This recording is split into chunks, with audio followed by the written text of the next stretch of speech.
Welcome back, Armond White of the National Review.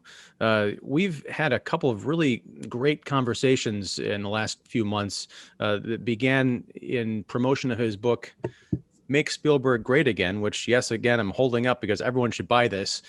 We talked about the book itself. We also spoke about D.W. Griffith's films, Birth of a Nation and Intolerance. And now we're going back to Griffith for a film that turns 100 years old this year, Orphans of the Storm, and a companion piece to that movie directed by Steven Spielberg in 1985 called The Color Purple. Before we get into that, how you doing, Armand? Doing good. How are you, Ian? I'm doing well. Thanks As for I having me mentioned, back. oh yeah, thank you for coming back and for planting the seed of this double feature.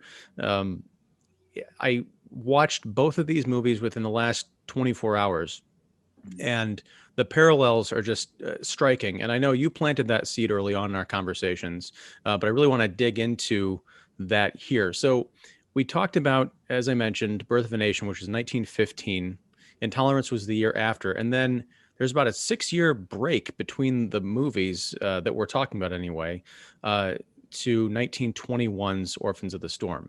Now, are you familiar with what Griffin was doing in between this time? Was there an actual gap, or there were other movies in between? We're just talking about movies that happen to have a gap between them. Well, as I recall, there were other films. I think there were, but certainly when we reflect back on Griffith's career, the next major release after Intolerance would be Birth of a Nation. Except sometimes in my memory, I get them. I think Way Down East came first. Actually, I think Way Down East was just before Orphans of the Storm, and that was a huge success for Griffith. Uh, that being Way Down East being the Lillian Gish film, Lillian Gish Richard Barthelmess film that was a version of Test of the Dubervilles by Thomas Hardy, and I guess you could say a free adaptation of Test of the Dubervilles, but essentially that same story only set in the American Northeast, and that was an enormous success for Griffith. And actually, I get the dates of his productions kind of confused because I think also now that you asked me and I'm thinking about it, I think Broken Blossoms was before that as well. So he had major works between Intolerance and Orphans of the Storm for sure. And that's something that continues to amaze me about him because these aren't, I mean, they're silent films, but they're not subtle two-person character studies. These, from what I've seen, are sweeping epics with, huge casts, brilliant locations, and a lot of, choreography in terms of, especially action in the climaxes. Mm-hmm. So the fact that he's coming out with these things like one a year in the course of half a decade at least, it's still, just staggering to think about. So Orphans of the Storm, I want to say, possibly is even more complex than Intolerance in terms of its narrative, which takes place over this course of several different time periods. Orphans of the Storm is a story of the French Revolution involving two young girls, Henriette and Louise. Louise was the daughter of French aristocracy, essentially. There was a scandal because her mother had her with a peasant man who was put to death. The baby was taken and left on the steps of a church. There was a poor man who was leaving his own child on the steps of a church because they couldn't take care of them. He sees the other orphan, is stricken with guilt, and takes them both home. And these kids are raised by the family until the parents' death. They become young women. One of them is stricken blind, and they make a trek to Paris to see a doctor who can hopefully cure Louise's blindness. Louise is the one who was born into wealth. From there, things get really complicated because you not only have the story of these sisters who end up getting separated, but you have you've got the conspiracy to overthrow the French aristocracy by Danton and Robespierre with a little bit of help from Thomas Jefferson. You've got dueling courtships and different class struggles. It's Right. quite an amazing tapestry. And we'll talk about The Color Purple in a bit, but they're essentially parallel stories of two separated sisters who spend, a good portion of their lives in a horrible struggle trying to get back to each other. So when did you make the connection between these two films on first seeing The Color Purple? And had you seen Orphans of the Storm before that? I assume the answer is yes. Oh yes, I'd seen Orphans of the Storm way before The Color Purple, and it's one of the, I guess I can say, it's one of the formative films for me, and the way that I grew up to appreciate movies. I can first recall seeing Orphans of the Storm as a child. I think I might have referred to this circumstance before in our previous discussion. When I was growing up, television's late show used to show movies, whereas now on in late night TV they show old TV series, mostly crime series or sitcoms. But when I was growing up, they showed old movies, and believe it or not, one of the old movies they showed on the late show was Orphans of the Storm. This would be the 1960s, and it's probably amazing to look back upon and think about uh, television programs showing silent movies, and but they did, and that's when I first saw it. Of course, I saw it as a kid, so it was just something to watch, but it was fascinating to me, even though I didn't grasp it all. I saw it later as a teenager, and that's when I think I first understood it. And having watched the story, which you lay out well, uh, the sequence of separation between Louise and Henriette is powerful, and it's the kind of almost a primal fictional scene, and it stays with you. It stayed with me, so that when I finally saw The Color Purple in 1985, uh, I felt other connections between what Spielberg's narrative was doing in The Color Purple with Griffith's use of narrative, which I discuss, which is discussed, of course, in the book. But the moment of separation between the two sisters was obviously immediately apparent to me as a as a nod to Orphans of the Storm. That the way Griffith sets up the separation between Celie and Nettie, or it had to be influenced by Griffith, um, because because the culture says the culture will be, and I credit Spielberg's intuitive sense and appreciation of film craft to have known that this was the way to dramatize that part of his story. So yes, I saw the Orphans of the Storm first, and it stayed with me so that when I did see The Color Purple, I saw the connection immediately, and it's a beautiful connection to be aware of because it helps provide some consistency between our cultural heritage, which I think is a very very important thing to do. It's something that sustains our interest and helps us to understand our culture and ourselves better. So I felt the connection immediately. And that's something I definitely want to get into, in terms of cultural differences and also the films, both films' relevance to today. Um, but had you read Alice Walker's novel, The Color Purple, before or since seeing the Purple adaptation? I'd read the book before I saw the movie, yes, because No. it was a very popular book. To be honest, though, I read it because I knew the movie was coming out, and I read it just before I saw the movie. Yes. So Spielberg is telling the story using the language, as you said, possibly inherited from Griffith. Did you pick up any of that kind of visual language while you were reading the book? Did you pick up on the idea of these parallel stories with Orphans of the Storm, with the separated sisters, or was it really when you saw it on screen that there was that kind of a spark? Yes, I got none of that from the book. It was a purely cinematic connection that I was able to make. Uh, in terms of literature, if it's not too soon to jump into it to say it. Uh oh, am I still there? I think I Oh, yeah. okay. Somehow or other I'm. Oh, there we are. Okay, sorry about that. Oh, In terms of literature, I think there's an elephant in the room, and the elephant in the room is not Alice Walker, but the elephant in the room is Charles Dickens. And as a student of Griffith's movies, The influence of Victorian literature and of Dickens and Shakespeare on Griffith's imagination is paramount.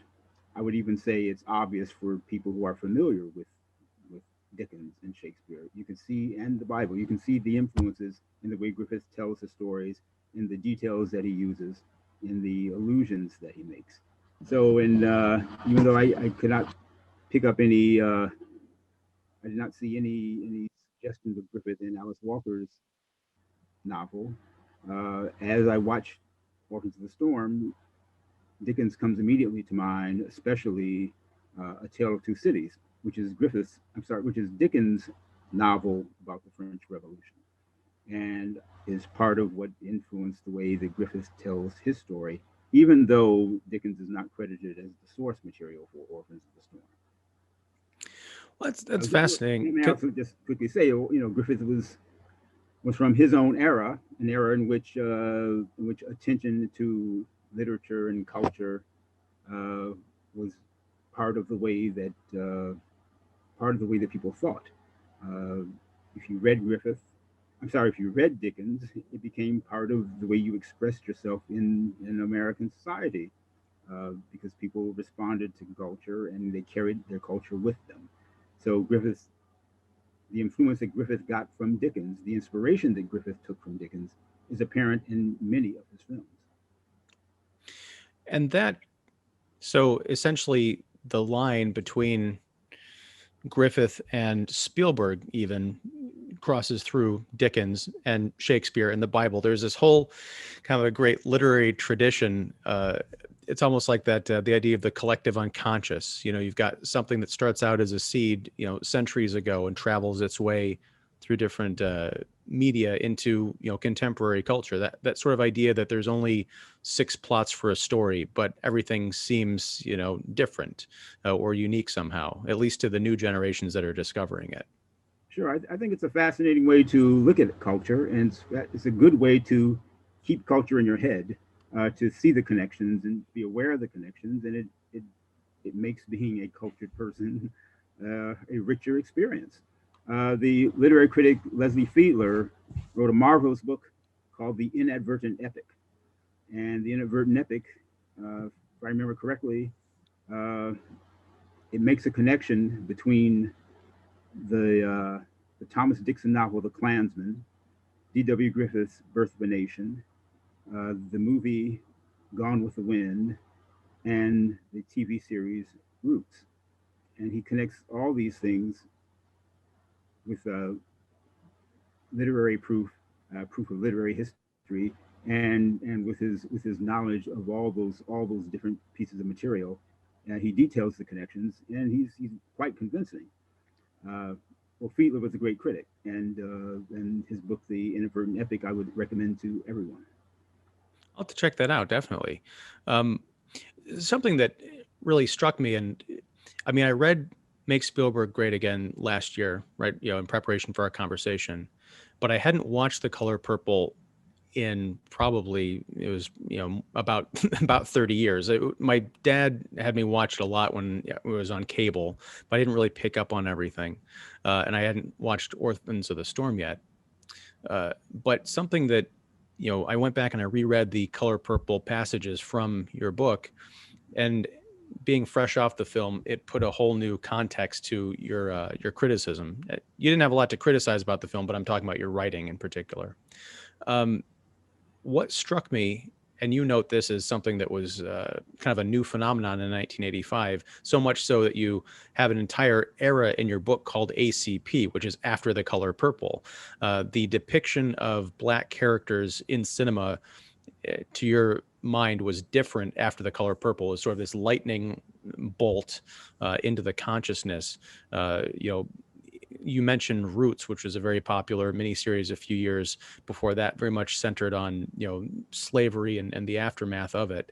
This, The Color Purple, depicts Black people in the early 1900s. It's not a slavery story, it's not a Civil War story, and it's not a modern story. It's in this weird middle period that doesn't really get depicted a lot, and kind of showcases a Black middle class. There's still poor compared to, say, the upper the more well represented white characters in the film, but it's something that is not obsessed with the idea of slavery. In fact, one of the things you mentioned is it removes, almost exclusively removes, the focus of the black relationship to white society, which is a fascinating idea.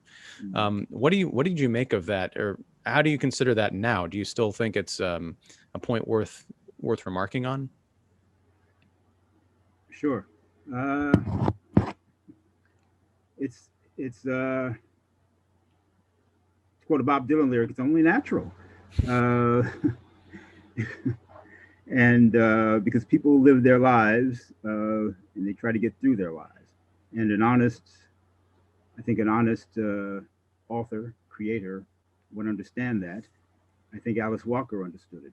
Alice Walker has there's a political aspect to what Alice Walker does, but there's also a very creative and artistic aspect to the story she tells in The Color Purple, and she understands that her characters are her characters, that they are not in her for her they are not simply stick figures for to make political arguments.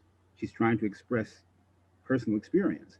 So she creates black characters. She creates characters who, I guess we can say, who happen to be black, and all the social circumstances that impinge upon their lives, that help to construct their lives, are not denied, but their personalities, their individuality, their souls, their desires are what's important for her, and that's why she can tell a story with very little attention paid to the outside white society.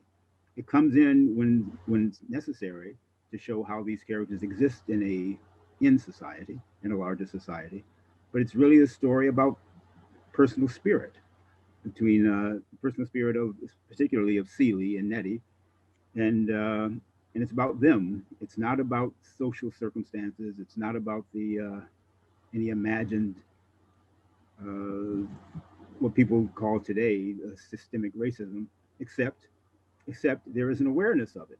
There's an awareness of the social system that Celie and Nettie are part of. But Alice Walker's concern, and this becomes Spielberg's concern, is who they are, who those characters are as individual people, as souls. And in addition to that, there's souls who have, in relation, in the question of Celie and Shug, who is a woman that Celie's husband, played by Daniel Glover, who mostly goes by the name Mister. Uh, he kind of takes her in because he can't get access to her younger sister Right. at the outset of the movie. But it turns out that Mister is in love with Shug, who is a performer who sometimes comes through town. They strike up a sort of, it's not even a romantic, it's a sexual relationship that blossoms into something else that's kind of hard to define. But it turns out that Celie has a sexual awakening when she sees Shug's picture on a flyer, when she actually meets Shug. And one of the undercurrents of The Color Purple, in terms of identity, is beyond black identity. It's about, sexual identity and a sort of a lesbian awakening, and how the power of that realization and growing comfortable with that, along with the power of the community that springs up as the film evolves over the decades, or the story, gives her the strength to assert herself and move on. She's a completely transformed character from the beginning of this movie to the end. And I'm thinking, this is from 1985. This is 36 years ago now. Yet in the culture as we're experiencing it today, it feels like the themes in this movie are just being discovered by a lot of people. There's this conception that there weren't progressive black or progressive gay stories until like the year 2015. Right, right. Unfortunately, uh, unfortunately, people, be they politicians or media folks, they like to go backwards, and I don't know why that is. They like to forget what progress has been made throughout history, and they like to pretend that only now is relevant. And this is unfortunate, but it's also I want to say that it's also due, I think, to bad education. I think if if people were taught better, if culture was appreciated better, people would be aware of the achievements that have been made in the past, the achievements that they are living on top of, and wouldn't be so quick to think that today the world is more enlightened than it ever was. Um, it took a, well, no, I'm not going to say that. The Color Purple actually, even though it had its detractors and maybe still does, it was always popular and appreciated. And I'm talking about the movie, except that there are some commentators who don't want to give it its due, and as part of that, they don't recognize how how how innovative it was, how bold it was, and and and that's their loss. And in some senses, I think maybe they've misled some other people into thinking that today's movies about racial and gender identity are the first ones to do that. But no, no, they're not. And Color Purple does that already, as you said, back in 1985, and did it boldly. Spielberg is in the connection to Spielberg and Griffith again is that Spielberg, like Griffith, at the height of his career, he was in a position to command the attention of mainstream culture. And both artists did it honorably because their understandings of human nature, their understanding of human structure, struggle, and their creative capacity, their creative genius, could make the popular audience of their time uh, aware, aware of how complex human experience is, and also aware of how of how innovative uh, literary and cinematic expression could be. Both Griffith and Spielberg are aesthetic artistic innovators, but they're innovators in a popular mode. Their films are accessible, and the films are also amazingly instructive in terms of how to understand the art form and also how to understand human experience. Well, that's the phrase human experience I think is key, especially in The Color Purple, because getting back to the, the way that I'd say modern media conception of racial dynamics is portrayed is very complicated in The Color Purple, because as we discussed, there is a black society that lives outside of its relationship to white society. Yeah, you have a lot of poor folks, but you also have a lot of folks who are driving around in nice cars and showing up in like fancy suits. There is an entire world and economy that is, for lack of a better term, allowed to thrive. And within that, you have some characters, namely Mr. and his father, uh, living out this generational malevolence towards the women in their lives. It, I feel like if you pulled back the narrative or meta camera like one extra foot from the story that's being told, you could make you could intuit that Mr. is treating the women in his life that he has power over as the way that he may perceive the white man as treating him and his people. Uh, and you also have this kind of a feminist turn, and I say that in a positive way. This film is full of like big, strong women, some of whom start off that way and are taken down a few pegs by some really unfortunate incidents, and others who start off in a really diminutive position who discover themselves and are able to exert power later on and even help to recuperate some of the power that's lost in some of the other characters. So it's a multi-layered examination of feminism and race that again, talking about something that's 35 years old, I don't know if modern audiences would be able to unpack those nuances. Well, they should be able to, I'd say, because Spielberg makes them clear. He makes them plain, so plain that you don't have to put a label on them. Alice Walker considers herself a feminist artist. Spielberg never has to label himself that way. He never has to declare it.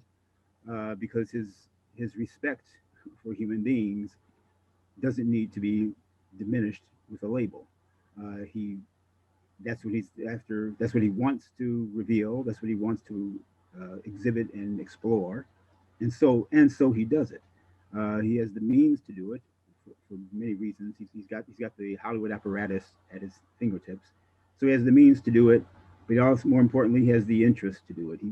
That's the kind of humanist filmmaker he is. So he's nothing so small as a feminist. He is a humanist filmmaker, just like Griffith, and so the ideas about gayness, about blackness, are just parts of the story he's telling, and it's part of the way that he makes every character on screen a full human being, deserving of forgiveness and deserving of joy in life, and that's just so beautiful. And again, it brings us back to the greatness, the great humanity in Griffith, in the director of Intolerance. It brings us back to the great humanism and large awareness of society that there is in Dickens. Uh, I've got to say earlier that to try to connect the line again between Dickens and Griffith and Spielberg, that there is that early segment in The Color Purple where Celie learns to read, and she's reading Dickens's Oliver Twist, Yes. and there is a clear connection made between the system of social oppression that Oliver Twist went through that is connected to Celie's own social oppression, or the oppression, sorry, the oppression that she feels as part of the patriarchal system that and racial system that she's born into, or I should say circumstances, not system.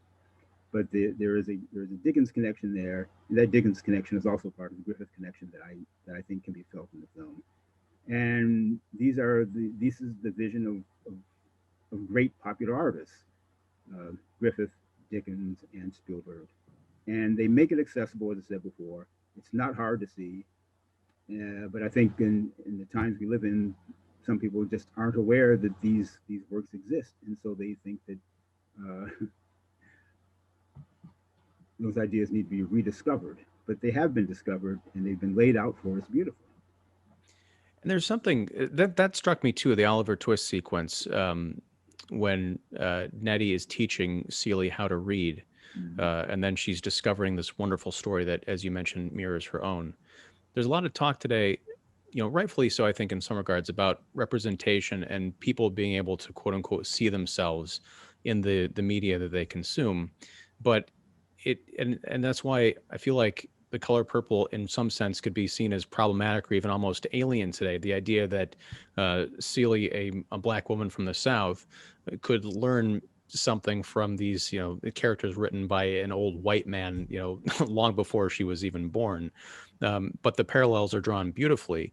I think that's something that Griffith doesn't so much deal with race in this film at all, as he did in his earlier works. But even Spielberg, to an extent, is dealing more of issues of class and standing than race, really. Sure, yeah. Um, when you bring up the issue, when you bring up that phrase, seeing representation, and as some people like to say, they need to see themselves. Well, my response to that, Ian, is once again, this is a problem that must be laid at the foot of our educators, who I regret seem not to have taught young people or recent generations how to appreciate art. And part of the way that you have to appreciate art is that you have to relate to it. It's not that you go to art to for as a mirror of yourself. It is a reflection of your humanity, of the humanity that you share with other people, and you don't see yourself in another person's skin color. You see yourself in another person's feelings. You may see yourself in their experiences. You may see yourself in their circumstances, and you relate to those, and that's how you grow. And it's, I think, that's how you become a social person. That's how you become an empathetic person. It's not just simply seeing yourself as you see yourself in a mirror, repeated in another mirror. It's how you respond to the experiences of others, and you recognize those experiences, and you sympathize and you empathize, and that's what art gives us. If art is taught to us the right way, and it's not being taught the right way lately, it seems, because people only want to see themselves rather than having the more, the better, more sophisticated understanding that you ought to see yourself in others. That's the humane leap that Griffith makes, especially in Intolerance. That's the leap that Spielberg makes in all of his good films, and especially in The Color Purple. And I think anyone who sees The Color Purple with an open heart, with open eyes, should be able to make that empathetic leap and see themselves in these characters. Now, what you alluded to something earlier, and you referenced it in your book, but you didn't go into detail, as I recall.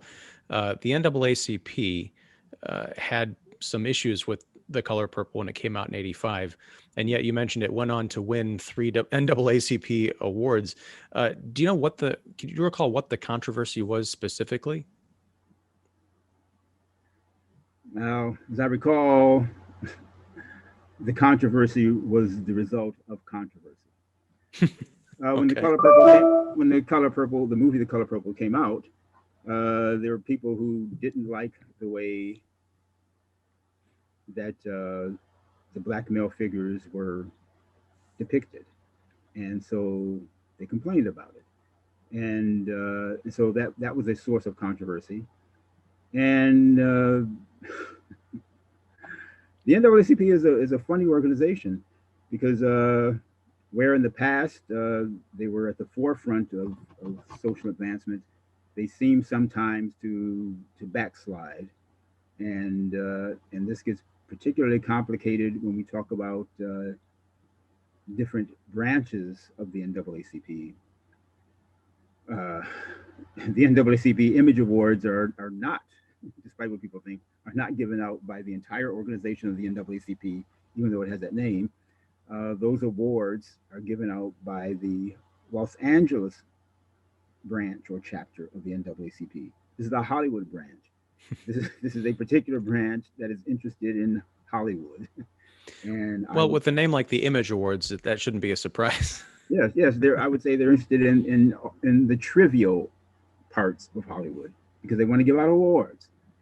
And so their way of dealing with the controversy about how the film The Color Purple depicted black men uh, at first made them wary of acknowledging the film, and then the film's then they had to deal with the popularity of the film itself. So it wound up winning awards, and there was a point where Whoopi Goldberg, who plays Celie in the film, where she made a statement where she chastised the NAACP, saying, "At first you criticize us, and now you're giving us awards.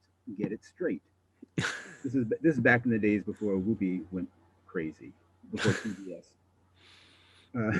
But so that's the thing about the NAACP. It's a minor event in the history of a film that was always popular and remains popular, even though it has detractors. Well, and going back to those parallels with Orphans of the Storm, and we sort of talked about this, I think, with Intolerance in particular. Uh, Another modern conception about the strong, empowered female character. And I want to go back and correct something I'd said earlier. I mentioned that the sort of the proto-feminist characters in The Color Purple were knocked down a peg. I don't want to imply that they got what they deserved. It's that the male characters in the film who are not used to dealing with women who spoke back, talked back to them, were subsequently punished, which was unfortunate. But again, it did lead to a great sort of cosmic revenge story in a way. But Griffith and Spielberg, and I assume, Walker and probably Dickens to some extent, because we're talking about narrative lineage, they both give us these really strong female characters. And again, I read articles and watch videos from people in the last 5, 10 years, one of which was like discovering the movie Alien and being shocked. They're like, oh my God, did you know there was a mainstream movie that had a strong female character in it from the 70s? And watching this, Orphans of the Storm, which is 100 years ago, and seeing Henriette in her unrelenting quest to find her and protect her sister. She's like, fighting with the the French Royal Guard. She's, um, I'm trying to figure out the right word. She's imploring the men in her life who half of them have a crush on her and half of them are wanting to look after her. She's sort of using that goodwill to sternly say, "All right, I need you to help me find my sister." It's that unrelenting familial bond that unites both of these movies, along with the fact that you've got women who aren't going to put up with a lot of nonsense. They can only be pushed too far. Yes, that's there. Henry has a strong character. Uh, one will find that if you if you're taught well, if you read well, that the idea of a strong female character is not a new idea. It goes way back. Um, goes back to the Bible even. But a lot of people don't know it. They follow the fashion of where they just want to complain, but they need to know the history first. They need to know what culture has said to them about human experience, about women's experience, because it's there. It's there if you're taught it and if you find it and respect it. I want to ask you, because I know you're a big admirer of Spielberg, going back to Sugarland Express. You kind of both began your respective careers around the same time as filmmaker and critic. So there's this great parallel story that's woven into Make Spielberg Great Again. But I want to ask, in terms of race consciousness, on a very personal level, when you went to watch this movie and you had read the book and then you're sitting down to watch this film that's talking about the Black experience, but from a, white Jewish filmmaker's point of view, was there any hesitancy? Did you have your arms crossed and be like, "What? Let's see what this guy knows about, where I come from"? Were you won over at all? Did you need to be won over, or did you just say Spielberg's a talented guy? It doesn't matter what race he is or where he comes from. His own people have their own history of struggle. There's probably some uniting connective tissue in here that I can appreciate. And I don't want to put any words in your mouth, so just tell me to shut up. Well, no, I had none of those apprehensions because I grew up in the 1960s. I grew up during the civil rights struggle. I grew up where the goal was integration, frankly, where the goal was not that people be segregated by groups, by by gender or by race. That we are one. And as an American, e pluribus unum, out of one out of many one, and that's where I grew up. So, and you grew up watching popular culture, and popular culture is about a blending of voices and perspectives and experiences. To me, that's the way it's supposed to be. I've never gone to the movies defying a white person to tell a black character story, or defying an Irish person to tell a Jewish person's story, or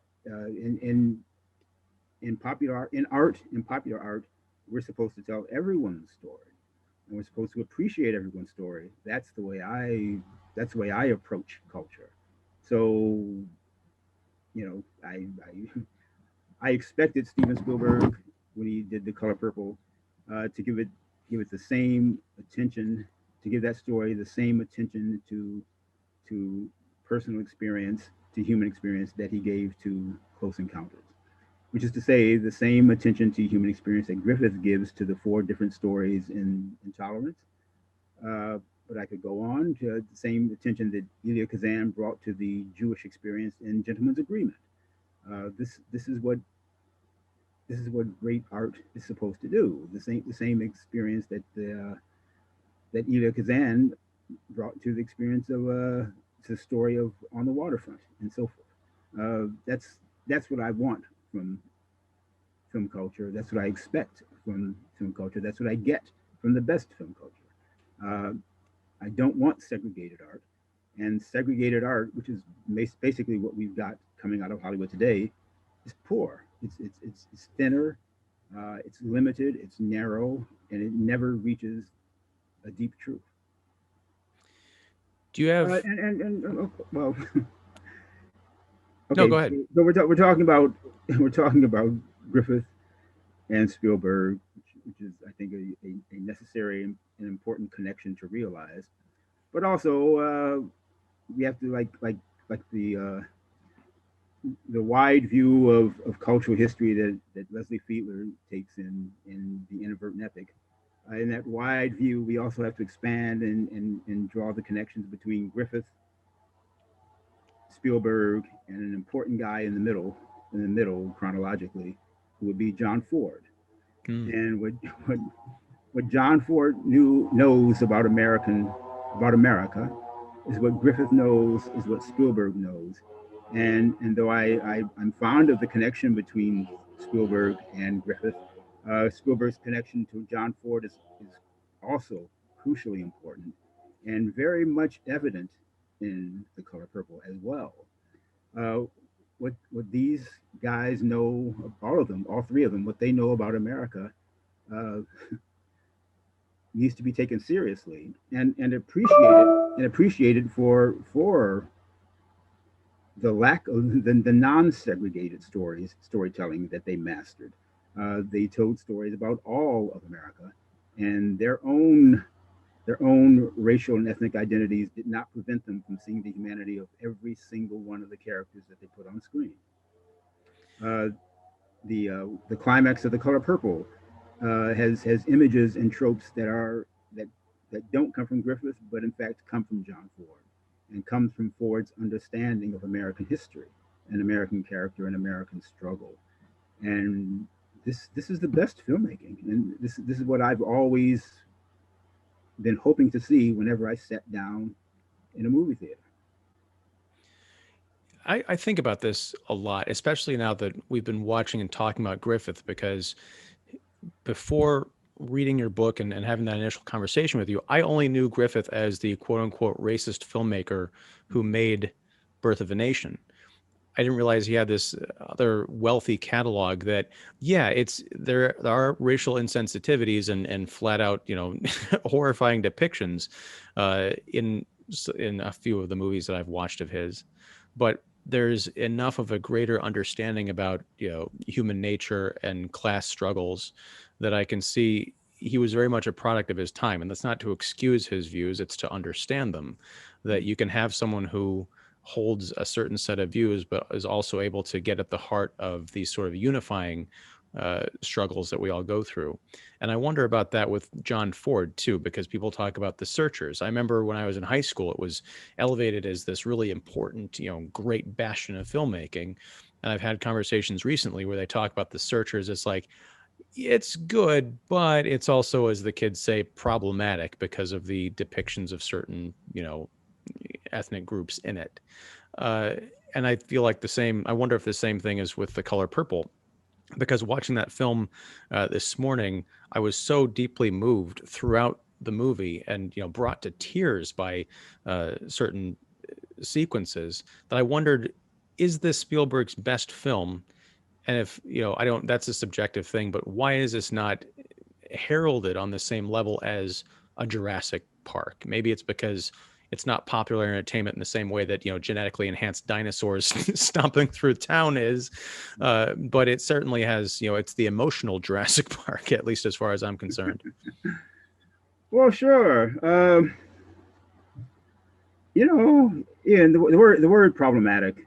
I think it's become a term that's used by intellectual cowards because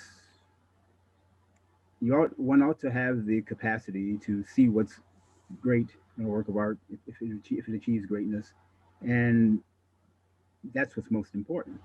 Whatever flaws there are in D.W. Griffith's depiction of black characters in Birth of a Nation is a small thing, not a forgettable thing, but it's a small thing compared to the essence of what he tells us about human nature and human behavior, and also about our national history.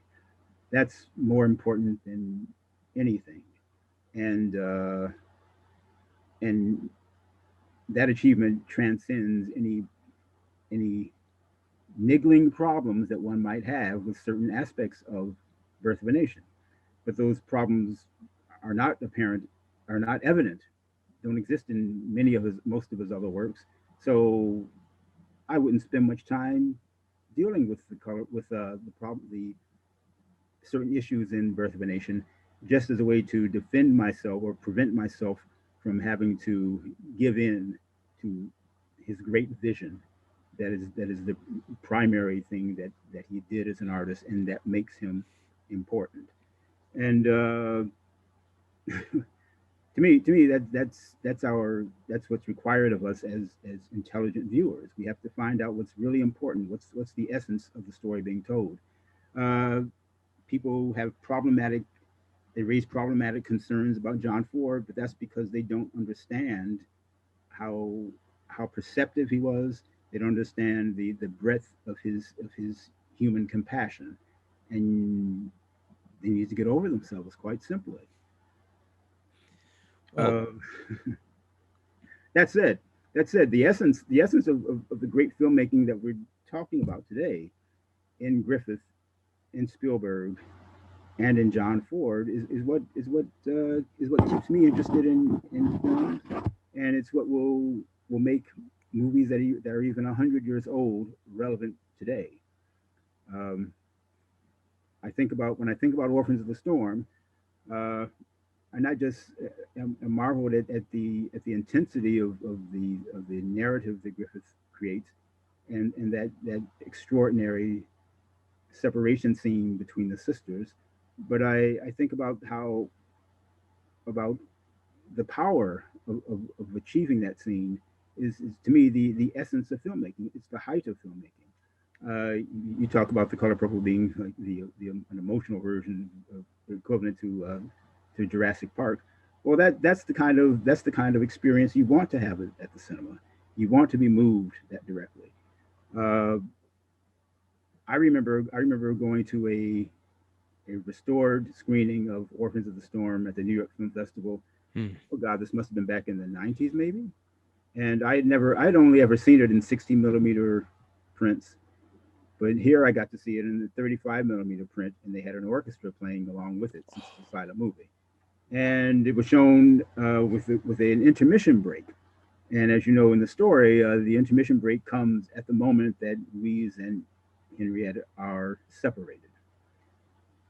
It's a powerful moment, and so powerful that when the lights came up in the theater for the intermission, I just looked down and I kept my nose in the program sheet because I thought if somebody speaks to me at this moment, I'll fall apart because because that separation scene is so major, and that's what Spielberg I think was inspired by when he does the separation scene in The Color Purple.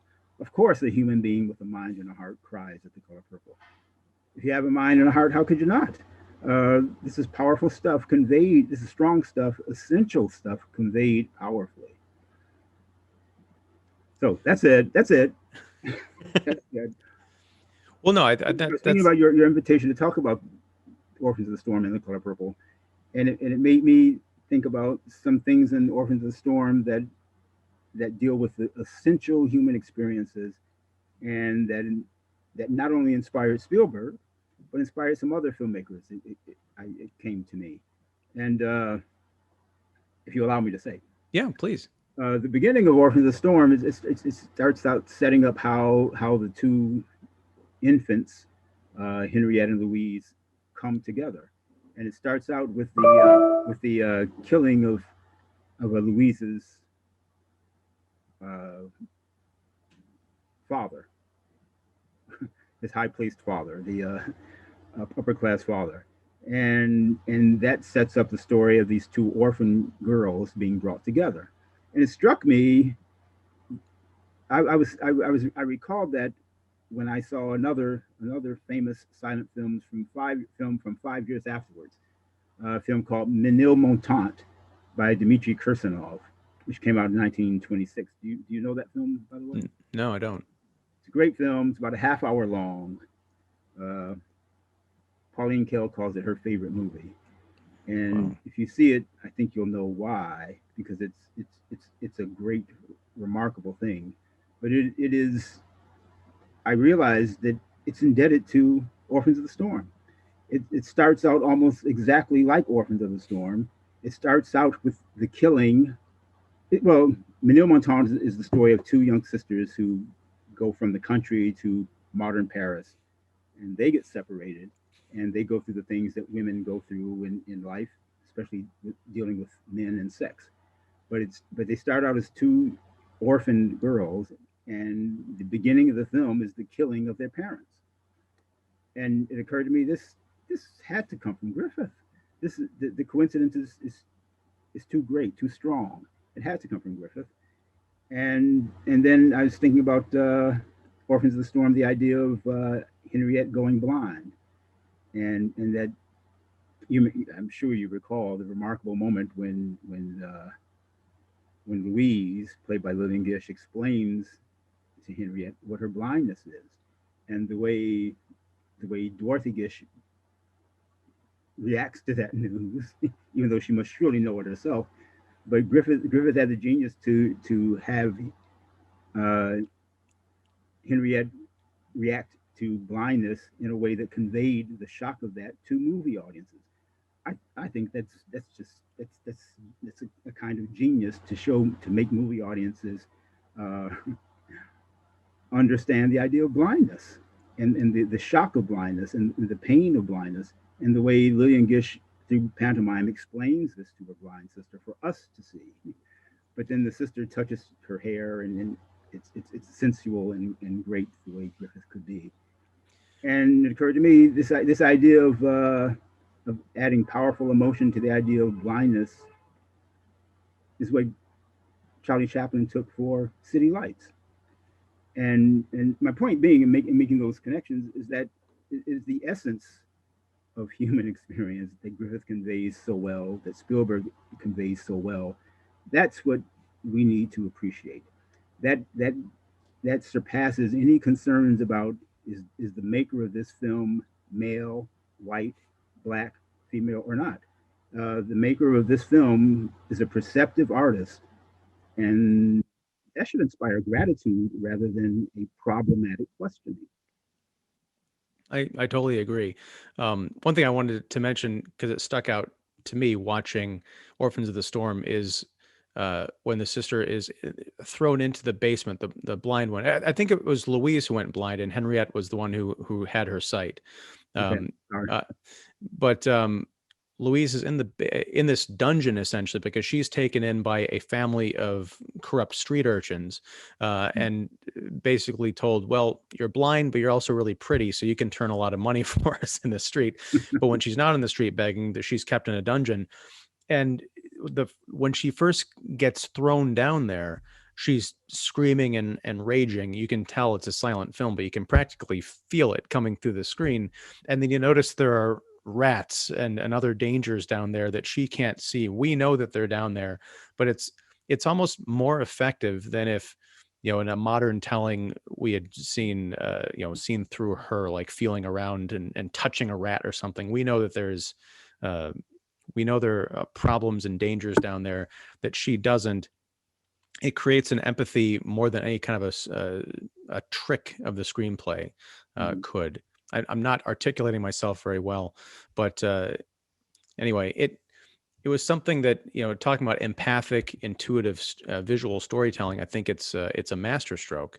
Another parallel, it brought me back to the infamous Congress. I think it was a Congress scene from Birth of a Nation, where you've got the black Congress is basically the stereotype of the boozing, dice rolling, black people in the houses of power.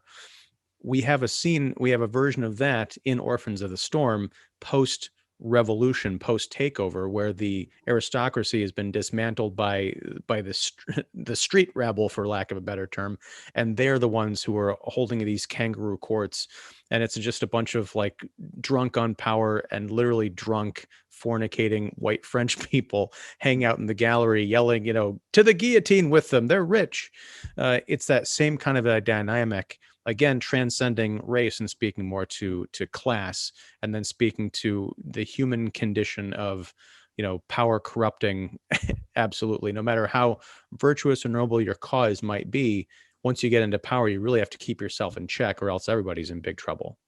Sure. Well, that is a timeless truth for sure, and it's right there in that sequence that you described. Um, yes, and okay, so now we can also say again that the effectiveness of films like Orphans of the Storm and The Color Purple uh, comes from cinema that's well used. uh, it comes from the use of visual images to convey ideas as well as to affect emotions. And there's less of that these days, I think. But it's the one that's the one thing I believe that really ties Griffith to Spielberg, that they're able to convey ideas and emotions through images. And so part of what I write about when I write about The Color Purple and Make Spielberg Great Again is and it's what first struck me about the film when I saw it was how many visual tropes Spielberg uses to that allude to different movie genres and always popular movie genres in a way that hadn't exactly been done by Hollywood before. And by this I mean his throughout The Color Purple, his Spielberg's allusions to what used to be called the women's picture, uh, the melodrama, the romantic melodramas that starred women. Uh, the kinds of movies I want to say that women, that almost all women, any women I've ever known, have always responded to in when it starred Betty Davis, Catherine Hepburn, uh, Lana Turner, Joan Crawford. And Spielberg has the visual gift to make allusions to that genre of Hollywood picture, but this time using black actresses and even bringing in the lesbian aspect of female experience. Uh, this is so brave. Uh, this is so this is so empathetic. It's so rich, and in 1985 it was long overdue, and yet there are people today who don't understand, who don't realize that that achievement exists.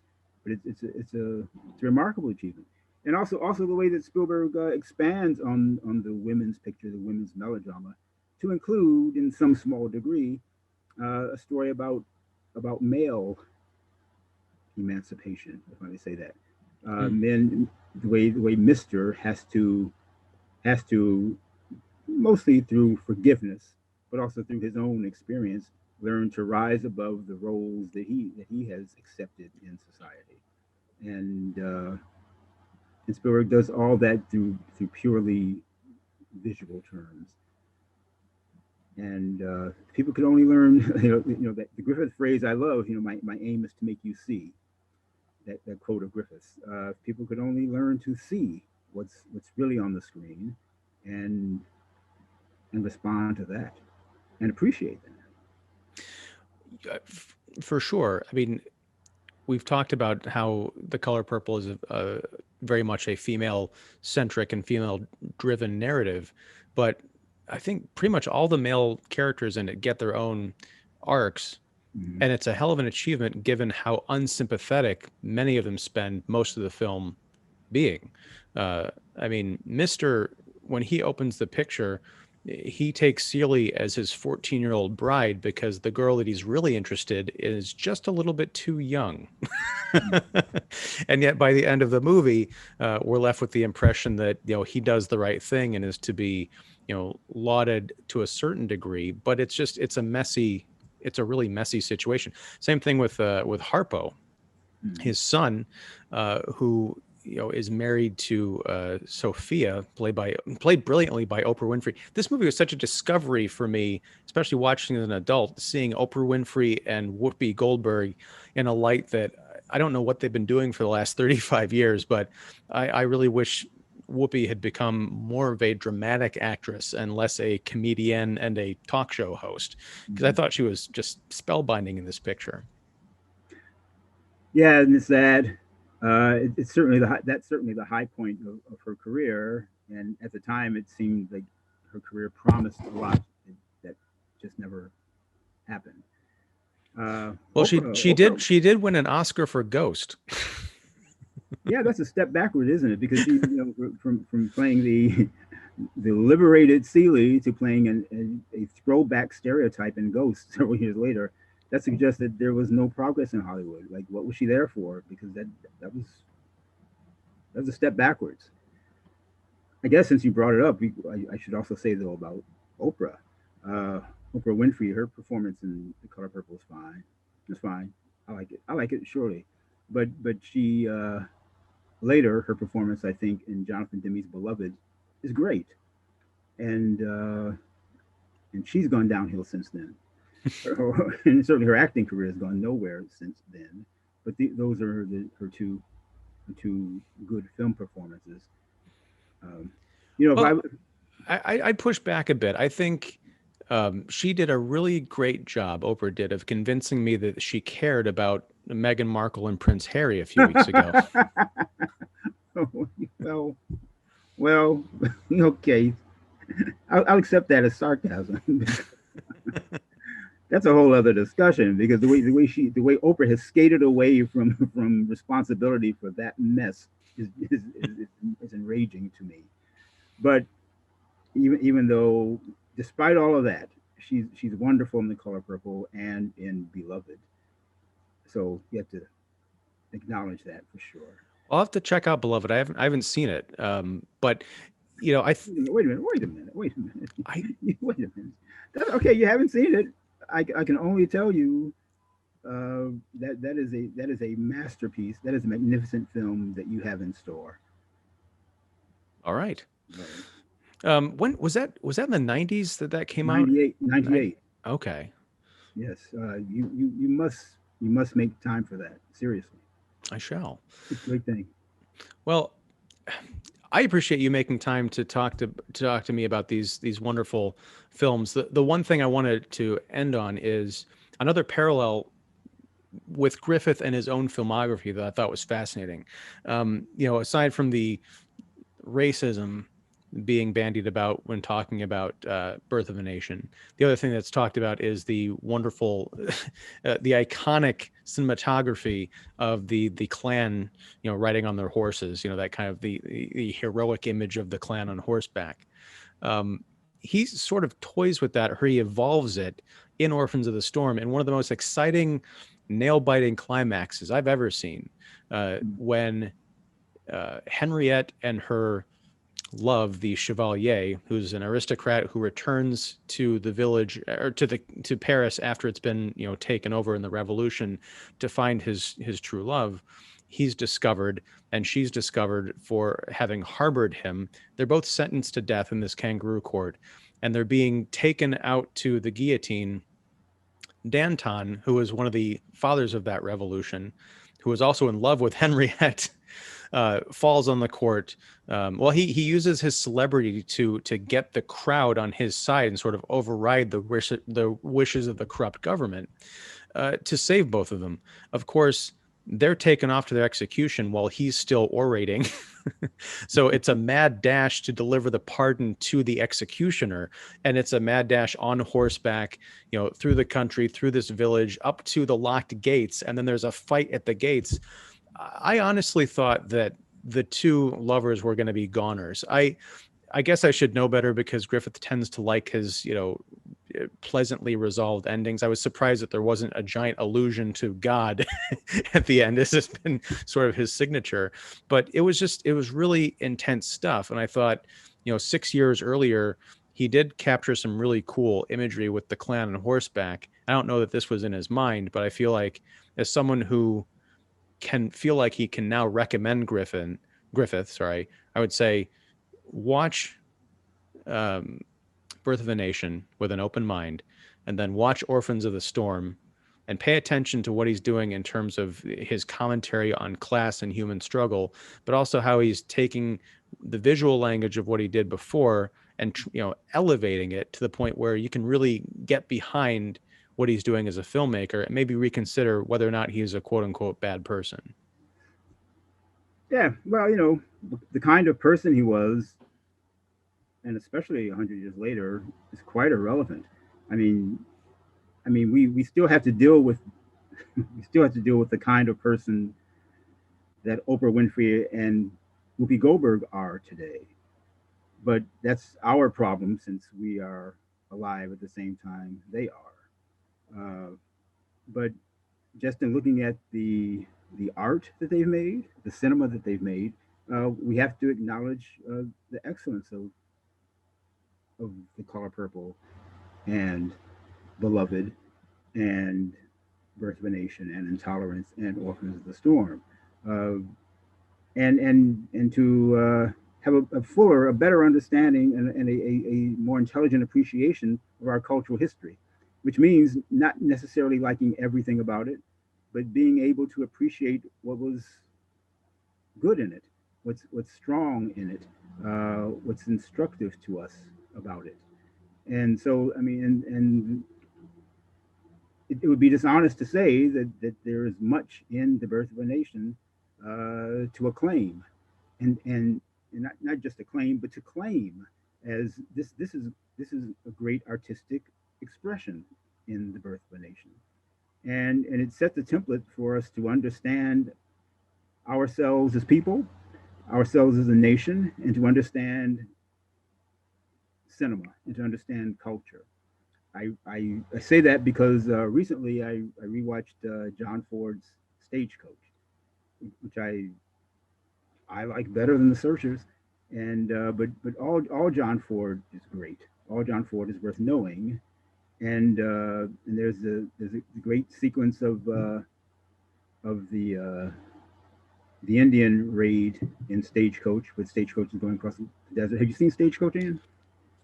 Okay, all right. There's time, but there's there during the Griffithian excitement of the Indian raid across on the stagecoach coach as it goes across the desert.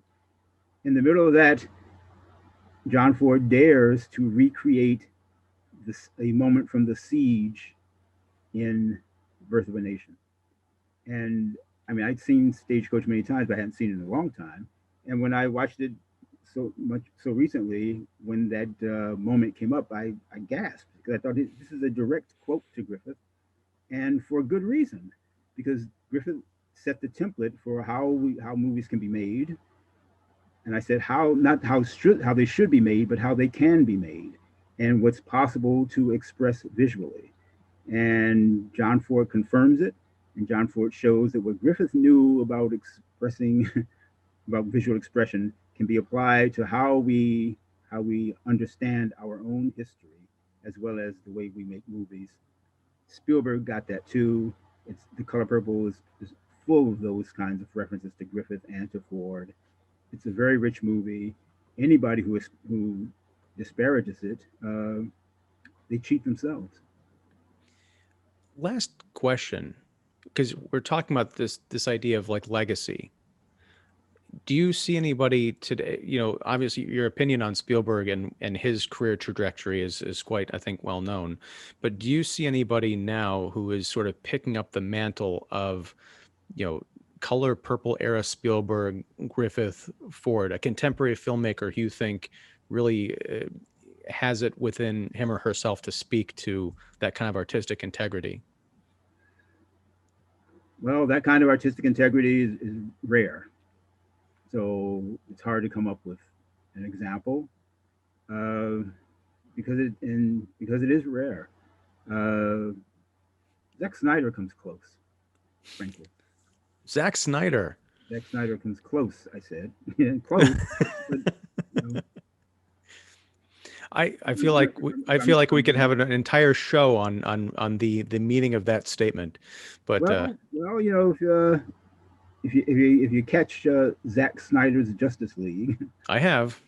the 4 hour version, there are remarkable things in it. He certainly is a visual storyteller, and that's rare these days too. By the way, images that mean something, and images that mean more than what's on the surface. He has a gift for that, and so there's the Zack Snyder possibility, but I guess because Griffith, Spielberg, Ford are giants. Uh, it's those what they gave, what they have is not common. So so I have to answer your question that way. Probably not. No one else, I don't see anyone else today except Snyder. Well, Um, I my reaction was shock, but now to hear you talk about that and what my question I think really meant, I didn't even understand what it meant when I asked it, I don't think. But I can see what you're saying because I was not a fan of Zack Snyder's Justice League. I haven't liked the last few films that he's done, but I'm thinking about what drew me to him as a Zack Snyder fan early on, and it definitely was that you know overtly, unapologetically cinematic, even comic book flavor to movies like 300, like Watchmen. They were ambitious and they felt like movies that I hadn't seen before, but which I recognized, a certain tradition of bigness, of really giving someone an experience you can't really replicate on your phone. So yeah, I think that's kind of a perfect, perfect answer. Zack Snyder, why not? well, well, it's as Andrew Sarah said, it's a case for further study because we're dealing with that today. It's kind of easier to talk about Spielberg, Griffith, and Ford, Zack Snyder's contemporary. So we have to think it through. But there's a good chance that he's capable of greatness. I think he's achieved greatness in many aspects of some of his films. Actually, I won't back from that. But I'm not asking you to. he's the only one today. If there's somebody else, it might occur to me later. But right now, he's the only one that comes to mind. All right. And I can make a connection also throughout. I think the most powerful moments for me, the most powerful moments in all of Zack Snyder's films, are images that convey characters who express a deep and sincere longing for some kind of salvation and or revelation in their lives, which is why I think in all of his movies are about a quest for myths, Mm-hmm. for some ideal to believe in, and we could draw parallels from that to Spielberg, Griffith, and Ford. For Sure. sure. So Okay. he might be the only one today who's close. I, I'll accept it. And, Okay. now the next time I watch a Zack Snyder film, I'm gonna have this conversation in my head. I think it's giving me something new to watch out for. Well, Um, look at the expressions of longing in Batman v Superman, in Watchmen, and here in Zack Snyder's Justice League. They're extraordinary scenes of people who are so almost like images from Close Encounters of people who are awaiting some kind of revelation slash salvation. Um, well, it's I don't know if it was from Man of Steel or Batman versus Superman, but there's shots of Superman. I think he's in a crowd, and there's also another one of him over a crowd of people reaching out to touch him or reaching up to him as an aspirational, yes, Christ figure. And as cheesy as that might sound, it is a beautiful image. It's a beautiful image, and unless one's just gone not unhuman, it's understandable. It you know should feel it. Um, we all have longings and desires, and Snyder's images, I think, gives them a kind of gives them grandeur and depth, and that's what good filmmakers can do. Excellent. Well, again, I can't thank you enough for talking about these films and all the other movies we ended up talking about, and I've definitely got some homework to do. So, But yeah, so you gotta please watch Beloved. okay.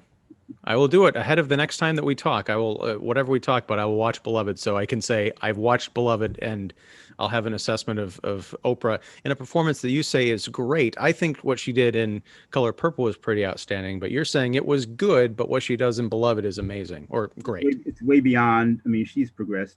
She progressed in that time in her acting career. Well, not to get off on Oprah, but she that's really what she wanted in life all along. Really, if you ask me.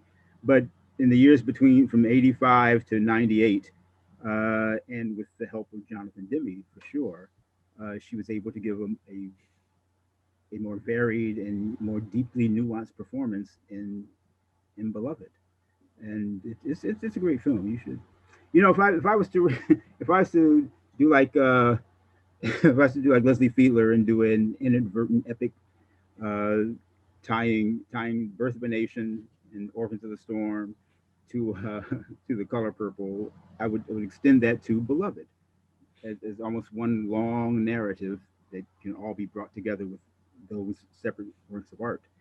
And so we've done that sort of from Orphans of the Storm to The Color Purple. We can go forward with Beloved at some point. Um, well, is this the outline for your next book? Might be. Uh, Tip of the hat to Leslie Fiedler. there you go. Well, speaking of which, what else? What are you up to? Like, where can people find you? I don't. I mentioned that you're at the National Review, but I don't think I've ever really plugged like where folks can follow your stuff. Well, mainly at the National Review. That's home for now, and I'm happy to be there. And you're also on Twitter at 3x Chair, Yes, that's it. which I didn't realize until way long after I should have what that meant. Oh, Because I expected you to be at Armond White or something like that, but 3x Chair is brilliant because you were the three times chairman of the New York Film Critics Society or Association. Circle, right? Circle. Yes. Yes. I was the first one for that, and that was an honor. Excellent. I was happy to do that. That's my tribute to the critics who influenced me to take on that role and carry on. Well, I'm honored that we had the chance to have this conversation again. Thank you so much, and yeah, we'll talk about something else coming up soonish, hopefully. Great. All right, take care, All man. right. All right, bye. Have a good day. Okay. You too.